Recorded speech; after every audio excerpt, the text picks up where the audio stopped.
Tonight, several developing stories as we come on the air. NASA announces 2 American astronauts will not return home on Boeing's troubled Starliner.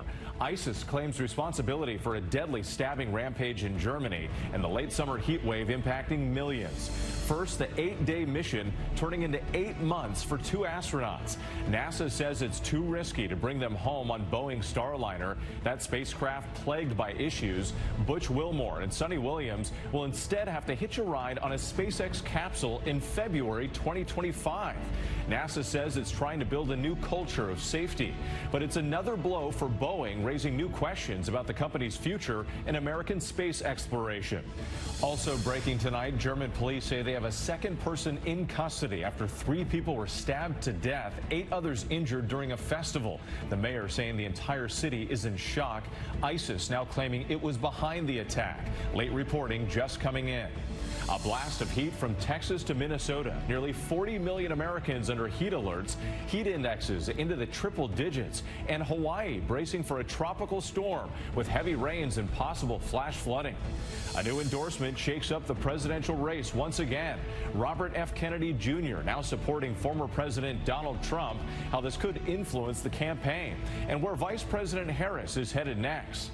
The horrific attack on a 4-year-old girl stabbed multiple times at home, allegedly by her aunt. Police now actively searching for the family member. Italian authorities have opened a manslaughter investigation into the super yacht sinking that killed 7 people, why they now say human error may be to blame. Dr. Anthony Fauci recovering after spending 6 days in the hospital with a viral infection spread by mosquitoes. And America strong tonight. He's one of the stars of the Little League World Series, but off the field, he's already beaten a tough opponent. From ABC News World Headquarters in New York, this is World News Tonight. Good evening. Thanks for joining us on this Saturday. I'm Wade Johnson. Several developing stories as we come on tonight. ISIS claims responsibility for the deadly stabbing attack at a German festival and a late summer heat wave putting nearly 40 million Americans on alert.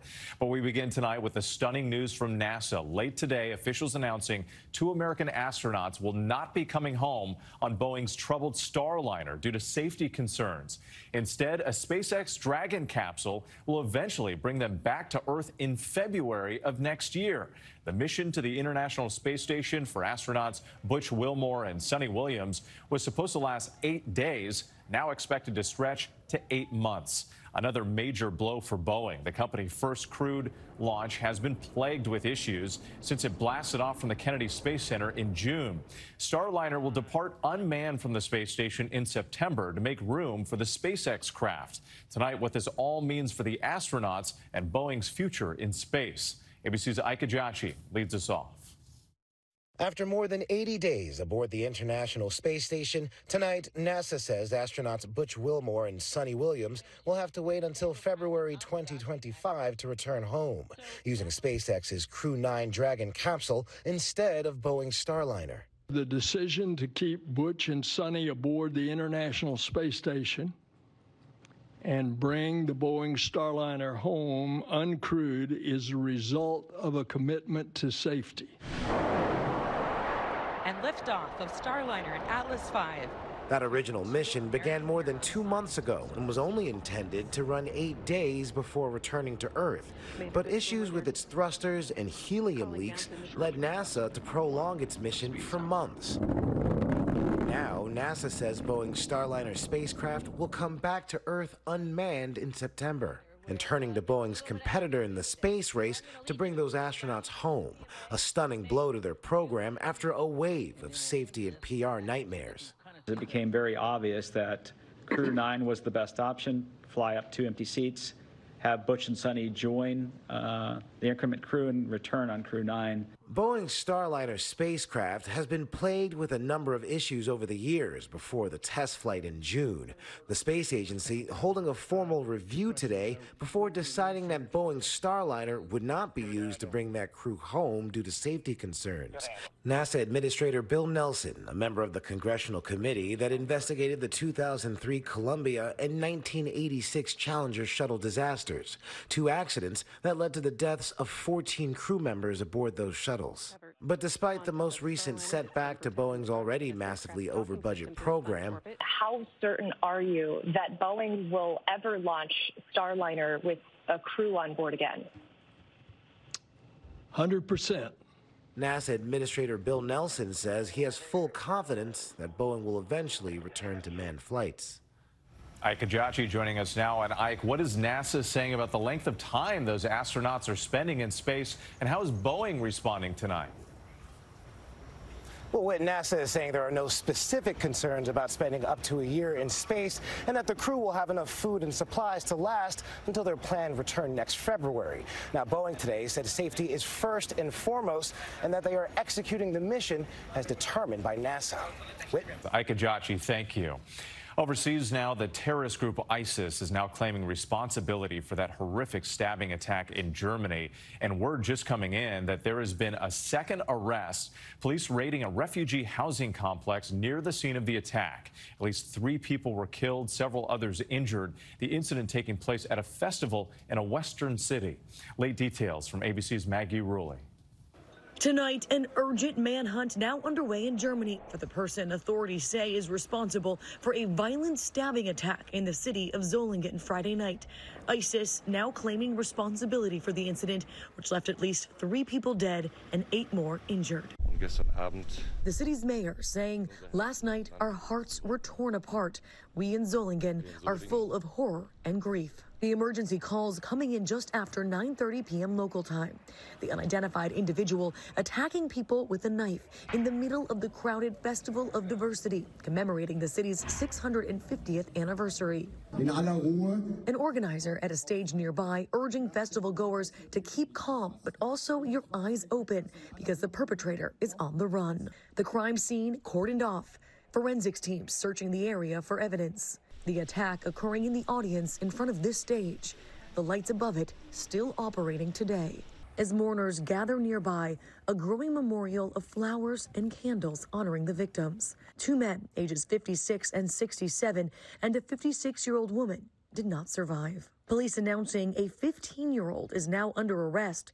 They say they don't believe he was the attacker, but suspect him of knowing about it in advance.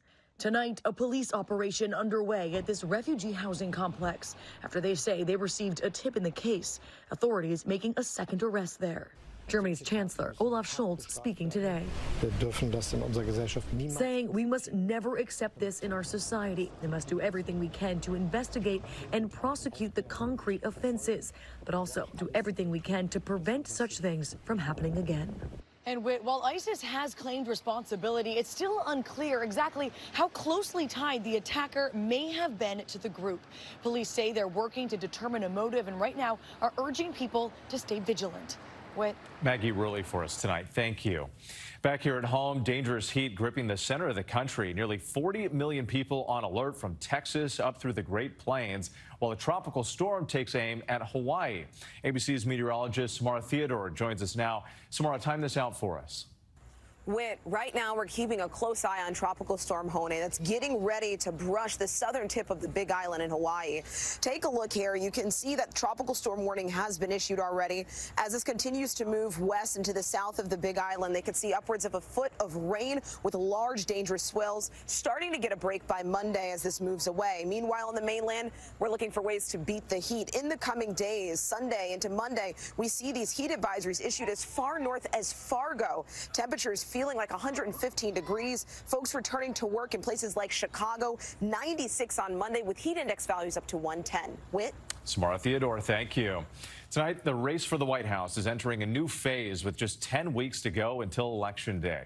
Former President Donald Trump getting what may be a boost from Robert Kennedy Jr., the independent candidate, suspending his campaign and endorsing Trump. ABC's White House correspondent Mary Alice Parks joins us now. Mary Alice, what impact could this endorsement have on the race? Former President Donald Trump says that Robert F. Kennedy Jr. will now get to have a huge influence on his campaign. But look, our latest ABC News polling suggests this endorsement might actually not make much of a difference in this race. Kennedy at just 5%, that's down from 12% last spring. And he was seeming to pull almost evenly from Trump and Harris. Now, last night, Trump said that RFK could also maybe get a role in a potential future administration. Now, he promised that if elected, he would create a government panel to work with Kennedy to investigate chronic diseases in children. RFK, you know, has long been a skeptic of vaccines. He often shares debunked theories about healthcare online. Now, according to his team, Kennedy also sought a meeting with Vice President Kamala Harris to discuss serving in her cabinet in exchange for an endorsement, though Kennedy later denied that. Now, this week, as you'd imagine, a lot of campaigning. Trump and his vice presidential candidate, J.D. Vance, headed to Michigan. Harris and her running mate, Tim Walz, they're headed to Georgia. Mary Alice, thank you. And don't forget to tune into This Week tomorrow morning. Our Powerhouse Roundtable will break down the headlines and the week ahead for both campaigns. Next tonight, an urgent search is underway for the suspect in the stabbing of a 4-year-old girl in New Jersey. Authorities say they are looking for the victim's aunt now, who they believe may have been involved. Officials say the girl was stabbed multiple times during a domestic dispute, the aunt allegedly fleeing before police arrived. The girl's father says that she's now recovering in the hospital. Here's ABC's Morgan Norwood. Tonight, police are searching for a New Jersey woman who they say stabbed her own 4-year-old niece multiple times. Amber Lassane rushed to the hospital with a punctured lung, liver, and injured diaphragm. Her stunned father at her bedside. I was totally dumbfounded and I was shocked because I didn't want to believe it. I rushed to the hospital as fast as I could when I got here, and I've been here ever since. Authorities say the stabbing happened Friday afternoon during some sort of family dispute inside this home in Patterson. We have a possible stabbing of a pediatric patient. Neighbors watching in horror as Amber's mother frantically carried her out. She had a big gash on her forehead, and they had her wrapped up. Amber undergoing several surgeries. Her father says she finally opened her eyes this morning. She couldn't respond because she had tools and everything down her, but she opened her eyes, and when she heard my voice, she started, you know, making eye contact, trying to see me, and that brought joy to me that she was responsive. And tonight, authorities are still working to determine a motive for this stabbing. Whit? All right, Morgan Norwood, thank you. Overseas now, Italian authorities say they're launching a manslaughter probe into the sinking of that super yacht off the Sicilian coast. 7 people died. Their remains recovered by divers this week. Authorities now saying they believe actions of the ship's crew may be to blame for the tragic outcome. Here's ABC's Inez de la Catera. Tonight, Italian prosecutors opening a manslaughter investigation into the deaths of 7 people killed when that luxury super yacht with 22 people on board sank off the coast of Sicily. While prosecutors say no specific individual is the target of their investigation, they say negligence and human error may be to blame. And now a chilling new detail. Specialized divers finding victims in cabins on the ship's left side, officials say, even though the ship sank on its right side. It is therefore clear that the unfortunate people sought safety in the cabins on the port side, the fire brigade commander says, where the last air bubbles had formed. Some of those passengers believed to have been asleep when the ship sank. Investigators looking into why they weren't woken up.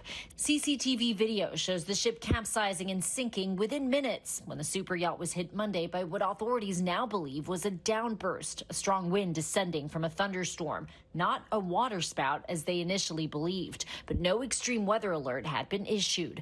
The bodies of all 7 victims have now been recovered, including 2 Americans, lawyer Chris Morvillo and his wife Netta, and British tech tycoon Mike Lynch. The body of his daughter, 18-year-old Hannah, brought to shore on Friday. Friends and family paying tribute to her, writing Hannah was easy to love and endlessly caring.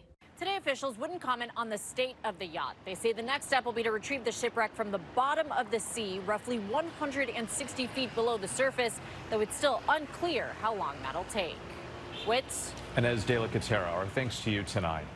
Ukraine and Russia are exchanging over 100 prisoners of war. President Zelensky saying that capturing Russian soldiers to trade was a goal of the Ukrainian incursion into Russia. And Ukraine is marking 33 years of independence on high alert. Officials warning of possible Russian missile attacks. Celebrations were subdued. In Kyiv, people placed flags and flowers at memorials to fallen soldiers. And in the Middle East tonight, Hamas announcing today that it's sending a delegation to Egypt ahead of tomorrow's high-level ceasefire talks. A senior Hamas official says the delegation won't participate, but will be briefed by Egypt and Qatar. Top U.S. officials, including CIA Director William Burns, are in Cairo, hoping to close the gaps between the Israeli and Hamas positions amid fears of a wider regional conflict. There is still much more ahead on World News Tonight this Saturday, including Dr. Anthony Fauci recovering from a potentially deadly virus and a homecoming for a 15-year-old girl months after surviving a serious shark attack. Next tonight, a heartfelt homecoming celebration in Alabama today. Mountain Brook welcomed Lulu Gribben back home. The 15-year-old survived a shark attack off Florida, losing her left hand and right leg. Multiple bystanders jumped in to save her life. Lulu spent 77 days in hospitals before finally being discharged this week. Tonight, Dr. Anthony Fauci is said to be recovering at home after contracting West Nile virus. The 83-year-old former head of the National Institutes of Allergy and Infectious Diseases had been hospitalized. His spokesperson says Fauci is expected to make a full recovery. West Nile is a mosquito-borne illness that can cause symptoms including fever and body aches. Experts say people over 50 are at higher risk for serious illness. A piece of baseball history has been lost. The landmark J. Littleton Ballpark in Southern California was destroyed by fire late Thursday night. The stands went up like a box of matches, according to one witness. The field was featured in several Hollywood productions, including A League of Their Own in 1992. It's where Tom Hanks delivered his iconic line, "There's no crying in baseball." When we come back, the search for a woman swept away by floodwaters at the Grand Canyon, and the Little League star who's celebrating a precious victory off the field. To the index now, the search continues for a woman reported missing in Grand Canyon National Park. 33-year-old Chenoa Nickerson was swept into Havasu Creek on Thursday during a flash flood, according to park police. Several other hikers were rescued, but Nickerson has not been seen since. The federal government says it will once again provide COVID-19 test kits free of charge during the cold weather months. Health officials say the kits will be able to detect the dominant variants that are currently circulating.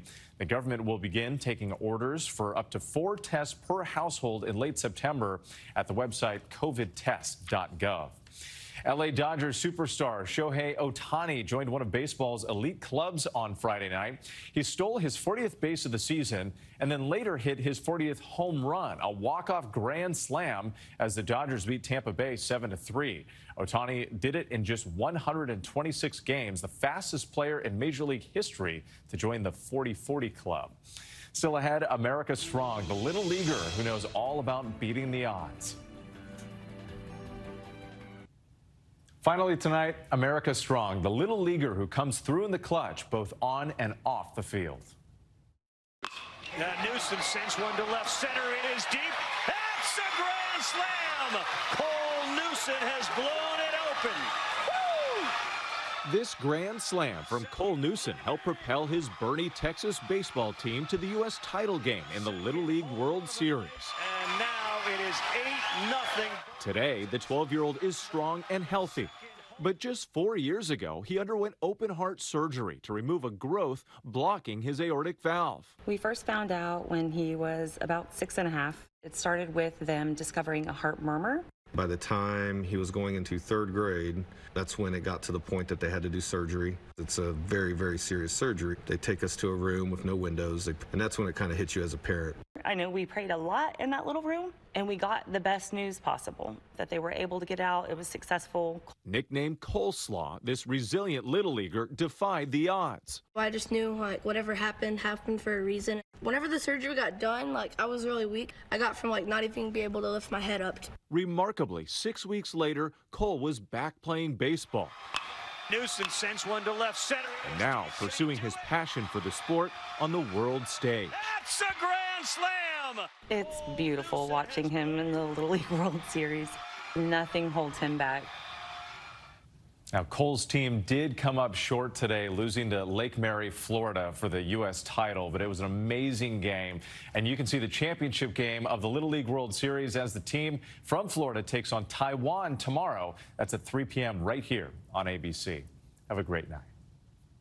Thank you for making World News Tonight with David Muir, America's most watched newscast.